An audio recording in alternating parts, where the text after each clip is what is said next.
L'énergie nucléaire joue un rôle de plus en plus important dans le débat mondial sur l'énergie, car c'est l'une des rares solutions permettant d'augmenter la production d'électricité sans accroître la consommation de combustibles fossiles et les émissions de carbone. Contrairement aux sources d'énergie intermittentes, comme l'énergie solaire et l'énergie éolienne, les centrales nucléaires peuvent fonctionner en tout temps pour répondre à la demande de base, ce qui correspond mieux à la demande des grands secteurs manufacturiers et de transport, et pourrait accélérer l'électrification de ces secteurs. L'énergie nucléaire est également la deuxième source d'énergie produisant le moins d'émissions de carbone au niveau mondial. Ça, c'est après l'énergie hydroélectrique.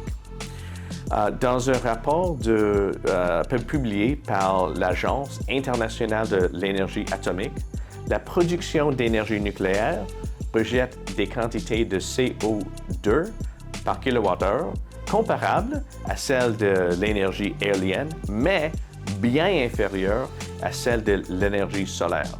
Il s'agit d'une considération importante car les pays du monde entier adoptent des politiques pour respecter leur engagement en matière de climat. Enfin, un autre avantage clé de l'énergie nucléaire est qu'elle est très dense en énergie. Cela signifie qu'il est possible de produire une grande quantité d'électricité à partir d'une petite quantité de combustible, ce qui réduit l'empreinte carbone. En raison de cette densité énergétique, la production d'énergie nucléaire est également la source d'énergie la plus efficace du point de vue de l'occupation du sol, puisqu'elle nécessite une superficie de 18 à 27 fois inférieure à celle de l'énergie solaire par unité d'électricité.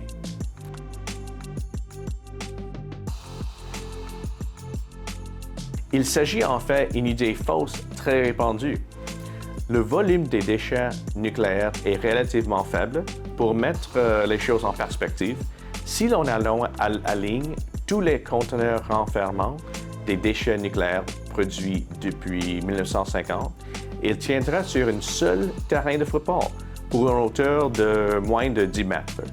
C'est ce qui indique le ministère de l'Énergie des États-Unis. Mais ce n'est pas tout. 96% de volume de combustible nucléaire usé peut être réutilisé pour fabriquer du nouveau combustible qui fournira alors davantage d'électricité. C'est déjà le cas dans des pays comme la France. Ce potentiel de réutilisation n'existe pas pour les déchets produits par le gaz naturel, le charbon ou même les déchets issus du traitement des matériaux utilisés dans la production des panneaux solaires, dont une grande partie est rejetée dans l'atmosphère.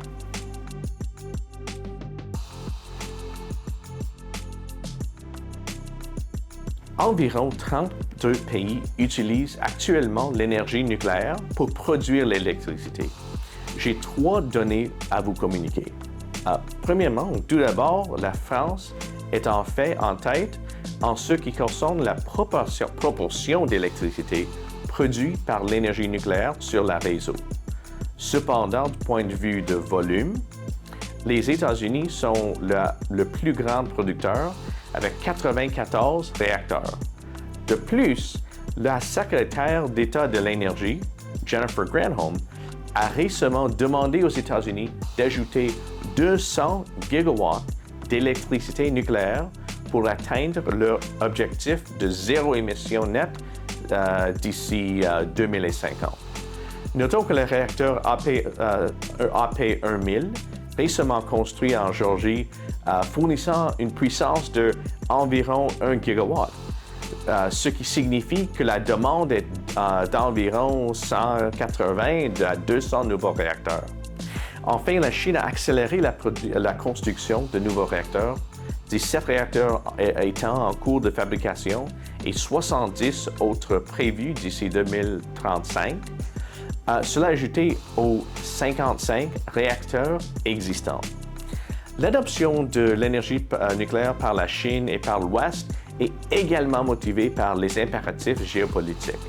Du point de vue de la Chine, l'accélération de sa production d'énergie nucléaire lui permet de réduire sa dépendance au pétrole étranger en s'appuyant plutôt sur le Kazakhstan voisin pour obtenir de l'uranium afin d'assurer une partie de sa production d'électricité. Du point de vue de l'Ouest, l'augmentation de la capacité nucléaire nationale nous permettra d'utiliser des chaînes d'approvisionnement largement autonomes pour l'uranium et pour la construction de centrales nucléaires afin d'atteindre l'objectif de zéro émission nette. Cette mesure réduira la dépendance sur l'énergie solaire dans un monde où la Chine contrôle plus de 80% de la capacité mondiale de fabrication des produits solaires.